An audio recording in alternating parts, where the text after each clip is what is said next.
Welcome to New Creations for Christ. In this testimony, I'm going to introduce my beautiful sister, Paula, and she's going to share with you an amazing, amazing testimony of God's grace. Now, as I shared in my intro and background, my sister and I had a very rough childhood, so to speak, and God love her, it really took a toll because she bared the brunt of it. And you know, for 20 years, my sister in her journey was homeless, on the streets, drinking and drugging. And you know, you'd think I'm her brother, her only sibling. I'd be the one that'd reach out, help, whatever, but that wasn't the case. I was the one judging her, condemning her, setting a bar of expectations that was ridiculous. Right? No one could achieve. And who am I to do that? It wasn't until I found my relationship with God, until I could treat her the way she deserved to be treated. Right? At that point, so the second 10 years of her struggle and journey, that's when I could love her right where she was. Come visit her wherever she was, in rehab, wherever. Come love on her, talk with her, laugh, whatever we could do, right? Just bring her love and hope. But it took me, and I couldn't do this until I had a relationship with God. I just didn't have it in me. So now I want to introduce my sister, and buckle up, gang. This is a beautiful, beautiful testimony.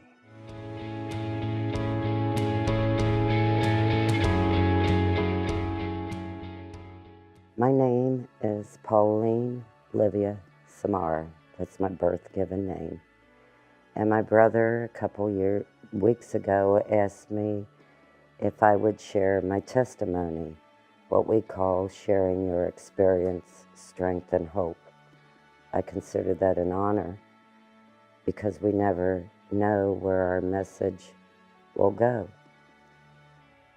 And it helps me by cleansing myself. And my hope through this message is it would help another struggling alcoholic or addict out there listening to this right now. I was born in Cincinnati to my parents of Julio and Filomena Samara and my brother Julio. As my brother expressed, we grew up, it was pretty difficult. My parents were immigrants from Italy. So we were introduced to a different culture. My mother, when I was 5 years old, manifested chronic paranoid schizophrenia. And that started my journey. It started a journey of my childhood of a lot of confusion, misunderstanding, and a lot of pain. Because I was the oldest, I was responsible for the care of my mother. I was removed from my home many times and would live in New York with my aunt and uncle and various other places because of my mother's illness. So the beginning of my life started with instability and a lot of confusion. And pain I carried, even though I left it dormant, I carried with me throughout my life. When I reached my teenage years, something happened to me. I became very, very angry. I was then, from the time I was 13 to the time I was 18, institutionalized through various juvenile institutions, whether it be 2020, other places, to where I ended up in Louisville, Kentucky through Maryhurst. Catholic Charities finally intervened and sent me there. even as a teenager, I dabbled in drugs and I drank. Never considered I'd had a problem. I had gotten married and lived a stable life with my first husband, Joe Ballard, and was blessed with 3 beautiful children, Kevin, Jason, and Josh. But something happened. The pain that I carried inside of me stayed dormant, but it started coming out. It started seeping out. I started drinking and dabbling in drugs, and I was maintaining for quite a while until I spiraled. And when I spiraled, I reached a point in my life that was very dark.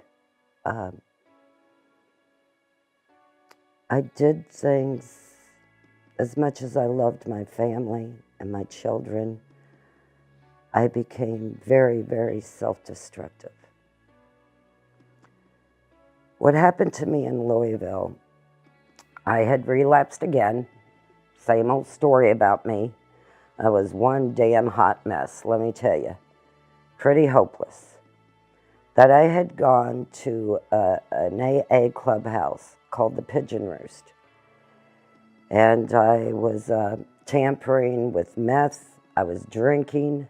And as I walked in there, and I wanted so badly to be helped, that when I walked in there, I was sweating, I was shaking. I had burnt so many bridges, I couldn't imagine anyone wanting to help me. And a gentleman, his name was John, was sitting across from me. And as I was sharing about this darkness I was in, and I can't get out, and somebody please help me out of this darkness, he was listening. And when I was through sharing, he looked at me. But when he looked at me, it wasn't an eye contact. It was the kind of look that his eyes met mine, and it's just like he was in my soul. And he shared his experience, strength, and hope, and he shared that darkness, that very darkness I was in. So I knew he knew what I was talking about. Then he proceeded to share with me how good his life was today and how God had blessed him and restored him to sanity in his recovery of alcoholism and drug addiction. And then he looked at me again. That same look that just went to my soul. He said, but in the end, in the very end, when it's all said and done, it's going to be God and me. That meeting was so powerful that even the people that were in there, you could have heard a pin drop. I didn't think much of it. I went back home. It was powerful, but I didn't think much of it. Until the next day, I was compelled to go back to an AA clubhouse called Pigeon Roost. And when I walked in, some of the members of AA said, Paula, did you hear? Did you hear? I said, hear what? John, the guy that was across from you that at the meeting that shared with you. I said, yeah, what about him? He's dead. I said, what? He was on Ballardstown Road driving his Harley for his little Sunday drive. He had an accident and he died. Now, to most people, that may not mean anything, but to me, that had such a spiritual impact because of his last words. To Kevin Lee Ballard, to Jason Wayne Ballard, and to Michael Joshua Ballard. God graced me to be the mother they deserve. I can't take away what they observed. I can't take away their pain. I know my oldest son is an EMT. He's studying to be a paramedic, and every time he'd pick up an alcoholic or an addict in a dumpster used to say that he thought of me. My middle son, I put him through so much pain, through the abandonment or disappearing of my addiction, that I remember him saying to me, "Mom, I just wish you'd die, you just die." Now that sounds cruel, doesn't it? No, it doesn't. If you only knew the pain I was putting him through. And my youngest son, who spent the majority of his time as a young, while I was in my addiction, did a little stunt with children from a church to teach them what it was like to be homeless. And as he was telling these children and telling the story, he ended his story by saying, "And the person I'm talking about is my mother, who was homeless." My alcoholism and addiction had such an impact on my children. What has God done for me? He restored my family. God's graced me, and I don't deserve it. Trust me on that. I didn't deserve it. But He graced me. I have my children in my life, and they're all, in spite of me, they've turned out to be fine young men, very successful young men. And my grandchildren, you know what God did? He kept me alive. And the only thing I could say, if you're an addict and you're an alcoholic, you don't have to do this alone. You really don't. You trudge. You know what trudge means? You walk with purpose. But there are a lot of people that will hold your hand and walk through this with you. Many people. And miracles happen every day. My current husband, Thomas Cardinal, who I'm married to, is also a chronic alcoholic. He's a miracle. He's been sober for quite a while. He's a veteran, and he lived 15 years under the bridge. So don't ever give up, please. If you're listening to this and you're struggling with alcoholism and addiction, know there's help. I promise you. I promise you there's help. And believe in yourself. And reach out. Reach out. Because there's a better life than to die of alcoholism and addiction. Don't ever give up. Never give up. Never give up until it's time for God to bring us home. Just like John shared with me at that meeting, in the end, when it's all over, it's just going to be me and God. What kind of legacy do you want to leave behind for your family, your children, your loved ones, your friends? You have that choice. You have that choice today.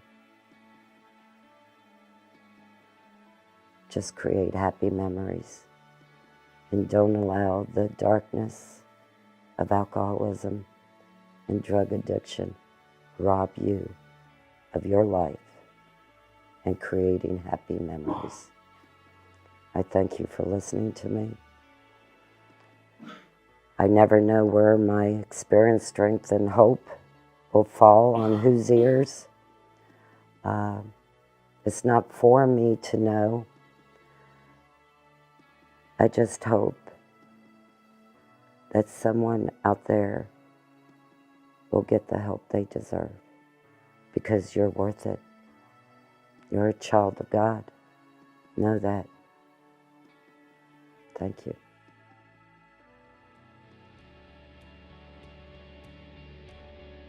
James 4:7. Submit yourselves, therefore, to God. Resist the devil, and he will flee from you.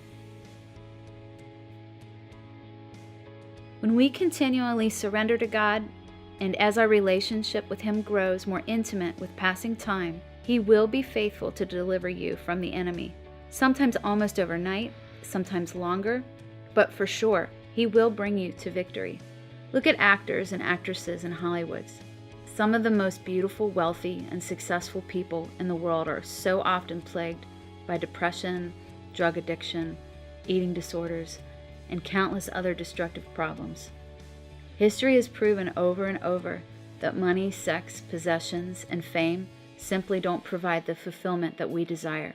Time and time again, people have learned that these things offer no real lasting purpose.